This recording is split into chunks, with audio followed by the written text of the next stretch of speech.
Guys, अस्सलाम वालेकुम। Welcome to my YouTube channel grow with Urdu बनास। जी हाँ, आज फिर हाजिर हूँ आपके सामने एक नई वीडियो के साथ। और आज की वीडियो है मेरे प्यारे प्यारे नन्हे साथियों के लिए, जिसका उन्वान है, टॉपिक है हुब्बे वतन। ठीक है, आज हम ये पोयम पढ़ेंगे जिसको उर्दू में हम नज़म बोलते हैं, हुब्बे वतन। इस नज़म को पढ़ने से पहले देखो भाई, जिसने इस नज़म को लिखा है उसके बारे में जानना भी बहुत ज़रूरी है। तो इस नज़म से पहले हम इसके जो शायर हैं उनके बारे में जान लेते हैं कि इनके शायर कौन हैं। तो जी, इनके शायर हैं मौलाना अल्ताफ़ हुसैन हाली। आप मेरे साथ साथ पढ़िएगा ताकि जिनका रीडिंग स्किल कमज़ोर है, पढ़ने में जिनको परेशानी होती है, वो मेरी वीडियो के साथ अपनी किताब रख कर के बैठेंगे। मैं आपके साथ पढ़ रही हूँ, आप भी मेरे साथ साथ पढ़िएगा, ठीक है। इससे जिनको उर्दू पढ़नी नहीं आती है उनकी भी उर्दू इम्प्रूव हो जाएगी और आप बहुत अच्छी रीडिंग लगाएंगे क्लास में खड़े होकर। फिर आपकी टीचर आपको शाबाशी देंगी, ठीक है ना। और सभी बच्चे चाहते हैं कि हमें जो है हर फील्ड में शाबाशी मिले, तो जल्दी से शाबाशी लेने के लिए तैयार हो जाइएगा। तो आइए रीडिंग स्टार्ट करते हैं। मौलाना अल्ताफ़ हुसैन हाली पानीपत में 1837 में पैदा हुए थे, ठीक है। उन्होंने अपने ज़माने के दस्तूर के मुताबिक अरबी और फ़ारसी की तालीम हासिल की। इसके बाद दिल्ली आए और गालिब के शागिर्द हो गए। शागिर्द बोलते हैं स्टूडेंट को, ठीक है। अगर आपसे पूछें कि मौलाना अल्ताफ़ हुसैन हाली के टीचर कौन थे, यानी उस्ताद कौन थे, तो वो थे मिर्ज़ा गालिब। हाली उन लोगों में हैं जिन्होंने उर्दू शायरी को पुरानी रोश से हटाकर नई राह पर लगाया है। मुसद्दस हाली और मुनाजात बेवा वगैरह उनकी मशहूर नज़में हैं। नज़म के अलावा हाली ने नस्र में भी कई अच्छी अच्छी किताबें लिखी हैं, जिनमें यादगार गालिब और मुक़द्दमा शेर व शायरी बहुत मशहूर है। हाली का इंतकाल 1914 में हुआ। उनकी मसनवी हुब्बे वतन का एक इंतखाब यहाँ दिया जा रहा है, जो आपके सिलेबस में है। हुब्बे वतन ये इनकी मसनवी है, उसका एक वो है, क्या बोलते हैं, इक़्तिबास है एक उसका, ठीक है। चलिए अब जल्दी से वक्त ज़ाया ना करते हुए हम क्या पढ़ते हैं, नज़म पढ़ते हैं, जिसका आपको बेसब्री से इंतज़ार है कि मैम कब जल्दी से स्टार्ट कराएंगी। तो चलिए पढ़िएगा आप मेरे साथ, ठीक है जी। मैं इसको अंडरलाइन कर देती हूँ ताकि आपको भी समझ आ जाए कि मैं आखिर पढ़ कहाँ रही हूँ, ठीक है। सच बता तो सभी को भाता है, या कि मुझसे ही तेरा नाता है। मैं ही करता हूँ तुझ पे जान निसार, या कि दुनिया है तेरी आशिक सार। क्या ज़माने को तू अज़ीज़ नहीं, ऐ वतन तू तो ऐसी चीज़ नहीं। जिन्हों इंसान की हयात है तू, मुर्ग़ माही की कायनात है तू। है नबाताब का नमूना तुझसे, रुख तुझ बिन हरे नहीं होते। सबको होता है तुझसे नशो नुमा, सबको भाती है तेरी आबो हवा। तेरे एक मुश्तक़ा के बदले लूँ ना हरगिज़ अगर वहशत मिले। जान जब तक ना हो बदन से जुदा, कोई दुश्मन ना हो वतन से जुदा।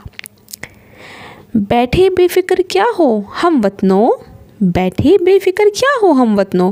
उठो अहले वतन के दोस्त बनो, तुम अगर चाहते हो मुल्क की खैर।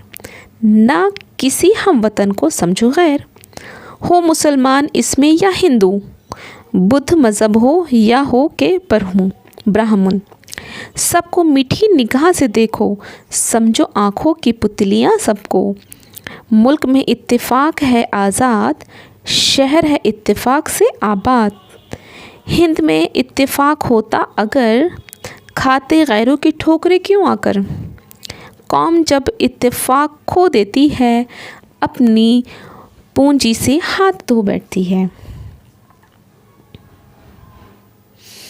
के प्यारे साथियों, इसमें अल्ताफ़ हुसैन हाली साहब कह रहे हैं कि सच सच बताओ कि ऐ मेरे प्यारे वतन, क्या मेरा ही सिर्फ तुमसे नाता है, या और भी कोई ऐसा है जो तुम पे अपनी जान निसार करता है। क्या ज़माने को तो अज़ीज़ नहीं, कि जो ज़माना है इसको तो अज़ीज़ नहीं है, लेकिन ऐ मेरे प्यारे वतन, तू तो ऐसी बिल्कुल चीज़ नहीं है जिससे किसी को मोहब्बत ना हो। चाहे जिन हो चाहे इंसान हो, सभी को तुझसे मोहब्बत है ना। कायनात में जितनी भी चीज़ें हैं सब तेरे से ही हैं और तेरे बिना ही तो है ना रुख, यानी कि पेड़ तुझ बिन हरे नहीं होते हैं, है ना। सबको तुझ पे क्या है गुमान है ना। चारों तरफ तेरी ही आबो हवा की बहार है ना। तेरी एक मुश्त खाक के बदले, यानी तेरी मुश्त खाक होता है एक मुट्ठी खाक, है ना, कि अगर कोई तेरी एक मुट्ठी खाक के बदले मुझे जन्नत देना, बहशत बोलते हैं जन्नत को, ठीक है ना, कि अगर मुझे कोई तेरी एक मुट्ठी के बदले जन्नत देगा तो मेरे को वो जन्नत भी नहीं चाहिए, मुझे वो जन्नत भी नहीं चाहिए, है ना। और जब तक जान मेरे बदन में जान है कोई दुश्मन वतन से आँच भी नहीं डाल सकता है, ठीक है ना। और फिर यहाँ पर वो अपने वतन के लोगों को, है ना, मोटिवेट करते हुए बोलते हैं कि बैठे हो बेफिक्र, कि ऐ मेरे प्यारे वतन के लोगों तुम बेफिक्र कैसे बैठे हो, उठो अहले वतन, जो उठो जागो और अपने वतन के दोस्त बनो, है ना।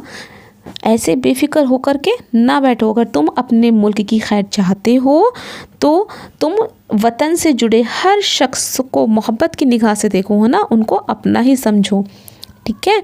इसमें चाहे हिंदू हो, मुसलमान हो, किस बुद्ध मज़हब हो या कोई भी मज़हब का हो, सबको अब प्यार भरी निगाहों से देखो, है ना। ऐसा समझो सभी मज़हब के लोग आपस में हम सब ऐसे हैं जैसे हमारी आंखों की दो पुतलियाँ होती हैं, है ना। अगर एक भी ख़राब हो जाए तो उसमें ऐब आ जाता है, ख़राब हो जाती हैं आँखें, ठीक है ना। हम सब कुछ ठीक से नहीं देख पाते हैं। इसी तरह हम सब जो हैं आपस में हमें मिल के रहना चाहिए, है ना। मुल्क में इत्तेफाक होना चाहिए, प्यार मोहब्बत होनी चाहिए, शहर में इत्तेफाक को पैदा करो, ठीक है। और अगर मान लीजिए हमारे मुल्क में इत्तेफाक यानी कि प्यार मोहब्बत और आपसी भाईचारा नहीं होगा तो हम अपनी इस प्यारी सी पूंजी से हाथ धो बैठेंगे, ठीक है।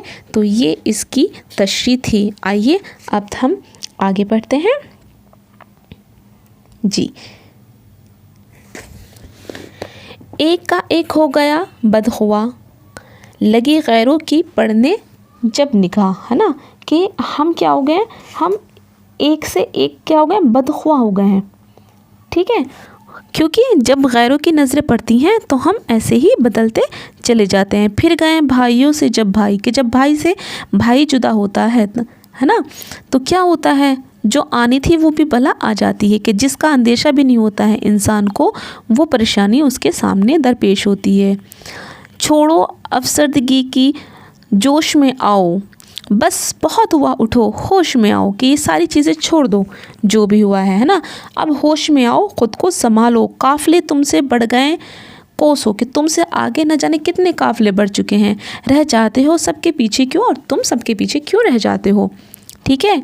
काफ़िलों से आकर मिल जाओ, है ना, काफ़िलों से आके मिलो, मुल्क और कौम का भला चाहो, कि जो हमारा मुल्क है और जो हमारे मुल्क की कौम है उसका क्या करो, भला चाहो, अच्छा सोचो उसके बारे में। गर रहा चाहते हो इज़्ज़त से, अगर तुम इज़्ज़त से रहना चाहते हो तो भाइयों को निकालो ना ज़िल्लत, अपने भाइयों को ज़िल्लत से बाहर निकालो अगर तुम इज़्ज़त से रहना चाहते हो, है ना। कौम दुनिया में जिसकी है मुमताज़, है फ़कीरी में भी वो बाइज़ाज़, ठीक है, कि जिस मुल्क में जहाँ की कौम आपस में एक दूसरे से प्यार मोहब्बत से रहती है वो फ़कीरी में भी क्या है, बहुत इज़्ज़तदार है, ठीक है। आगे पढ़ते हैं। इज़्ज़त कौम चाहते हो अगर जाके फैलाओ उनमें इल्म हुनर, के अगर तुम अपनी कौम की इज़्ज़त चाहते हो तो अपने मुल्क में इल्म यानी एजुकेशन, हुनर यानी कि टैलेंट बढ़ाओ। ज़ात का फ़ख्र व नफ्स का गुरूर उठ गए अब जहाँ से ये दस्तूर, के रंग भेद ज़ात बिरादरी इसका गुरूर मत करो, ये सब चीज़ें दुनिया से जा चुकी, दुनिया बहुत आगे बढ़ चुकी है। अब ना सैयद का इफ्तिखार से ही ना ब्राह्मण को शूद्र पर तरजीह है, कि अब ना तो कोई ऊंची ज़ात का है और ना ही कोई नीची ज़ात का है, सबको क्या है, हुनर के नाम पर जो है क्या मिल रही है, पहचान मिल रही है। पहले होता था ना कि ये ऊंची ज़ात का, ये नीची ज़ात का है, तो अब ऐसा कुछ भी नहीं है। ना तो सैयद को यहाँ पे फ़रोग़ हासिल है और ना ही ब्राह्मण शूद्र से ऊंचा है। कोई दिन में वो दौर आएगा कि देखना तुम आने वाले टाइम में एक ऐसा दौर आएगा बेहुनर भीख तक नहीं पाएगा, कि अगर जिसके पास हुनर नहीं है, टैलेंट नहीं है, उसको भीख भी नहीं मिल पाएगी। गर नहीं सुनते कौले हाली। अब देखिए हाली जी यहाँ पे कह रहे हैं कि अगर तुम मेरी बात नहीं मानोगे, नहीं सुनोगे, फिर ना कहना कि कोई कहता था, कि फिर बाद में अफसोस ना करना कि देखो कोई था जो हमें जगाने के लिए, हमें समझाने के लिए कुछ कहता था और हमने उसकी बात नहीं सुनी है। तो प्यारे साथियों, ये था हमारा आज का टॉपिक हुब्बे वतन। इसकी हमने नज़म पढ़ी है और हमने इसकी आपको तशरीह भी एक्सप्लेन कर दी है। अगर आप इसकी तशरीह चाहते हैं तो मुझे कमेंट बॉक्स में बता दीजिएगा, मैं इसकी तशरीह की भी वीडियो बना दूंगी। और मैं उम्मीद करती हूँ कि आपको ये नज़म बहुत अच्छी लगी होगी और इस नज़म से आपने अपने वतन की मोहब्बत, वैसे तो आप मोहब्बत करते हैं, ऐसी बात नहीं है, मैं भी करती हूँ, आप भी करते हैं। हिंदुस्तान में रहने वाला हर शख्स अपने वतन से मोहब्बत करता है, लेकिन जब हम अपने वतन की मोहब्बत के लिए पढ़ते हैं, अपने वतन के बारे में जानते हैं, तो हमारी जो मोहब्बत है वो और ज़्यादा बढ़ जाती है। तो मैं उम्मीद करती हूँ इस नज़म को पढ़ने के बाद आप और अपने वतन से क्या हो गए होंगे, और करीब आ गए होंगे। ठीक है, तो मैं उम्मीद करती हूँ कि आपको वो वीडियो बहुत अच्छी लगी होगी। तो प्लीज़ वीडियो को लाइक कीजिए, अपने और साथियों के साथ भी शेयर कीजिए ताकि उनको भी इस वीडियो से फ़ायदा हो।